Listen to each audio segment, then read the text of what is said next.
আসসালামু আলাইকুম ওয়া রাহমাতুল্লাহি ওয়া বারাকাতুহু। আলহামদুলিল্লাহ ওয়াসসালাতু ওয়াসসালামু আলা রাসূলিল্লাহ, আম্মা বাদ। আলহামদুলিল্লাহ, ইমাম বুখারী রাহিমাহুল্লাহ সালাফিয়া মাদ্রাসার আরেকটি নতুন কাজের হাত দেওয়া হয়েছে। আলহামদুলিল্লাহ, আপনারা দেখতে পাচ্ছেন এখানে কাজ চলছে। মূলত এটা হচ্ছে আমাদের ইমাম বুখারী রাহিমাহুল্লাহ সালাফিয়া মাদ্রাসার পিছনের একটি সাইড। আপনারা দেখছেন যে এখানে টিন সেট যে ভবন দেখা যাচ্ছে সেটি হচ্ছে আমাদের ক্লাসরুম, এবং ওই পাশে আমাদের 4 তলা বিশিষ্ট আবাসিক ভবনের 4র্থ তলা দেখা যাচ্ছে, এবং এই পাশে মসজিদের কিছু অংশ দেখা যাচ্ছে। এই পাশে যে আপনারা টিন সেট ভবন দেখতে পাচ্ছেন নীল রঙের, সেটা হচ্ছে আমাদের বালিকা শাখা। আর এই পাশে সাদা রঙের যে বিল্ডিংটা দেখতে পাচ্ছেন, এটা হচ্ছে আমাদের বালিকা শাখার নতুন ভবন, যেটি আল্লাহ রাব্বুল আলামিনের অশেষ মেহেরবানিতে আপনাদের সকলের সহযোগিতায় গড়ে উঠেছে। আর আমি যে জায়গাটিতে দাঁড়িয়ে আছি, ফাঁকা মাঝখানের জায়গাটা, এটি ব্যক্তি মালিকানাধীন একটি জায়গা।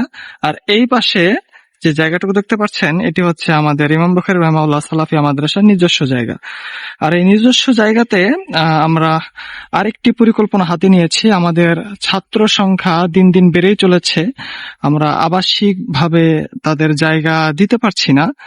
তো তার ভিত্তিতে এই পাশে নতুন করে আপাতত টিন সেট ভবনে যেন আমরা শিক্ষা কার্যক্রম চালাতে পারি, সেই জন্য এখানে আবাসিক একাডেমিক ভবন এবং আবাসিক থাকার ভবন উভয়টি নির্মাণ করা হচ্ছে। তার এই কাজ শুরু হয়েছে গত 2 দিন আগে থেকে। দারুণ গতিতে কাজ এগিয়ে চলছে। সরাসরি এই পাশ থেকে রুমগুলো আসবে, এই দিক থেকে এসে আবার এইদিকে চলে যাবে, এবং আপনারা যে মাঝখানে যে টিন রুমগুলো দেখতে পাচ্ছেন, সেই দিক থেকে একটি গেট তৈরি করা হবে যাতে করে শিক্ষার্থীরা এই পাশে আসতে পারে। দেশ এবং প্রবাসের সকল দিনী ভাইদের নিকটে আকুল আবেদন, আপনারা আপনাদের সামর্থ্য অনুযায়ী আমাদের এই মহৎ দিনী কাজে আপনাদের সহযোগিতার হাত বাড়িয়ে দিবেন ইনশাআল্লাহ। আপনাদের অল্প একটু দানের বিনিময়ে হতে পারে দ্বীন ইসলামের বড় একটি খেদমতের কারণ।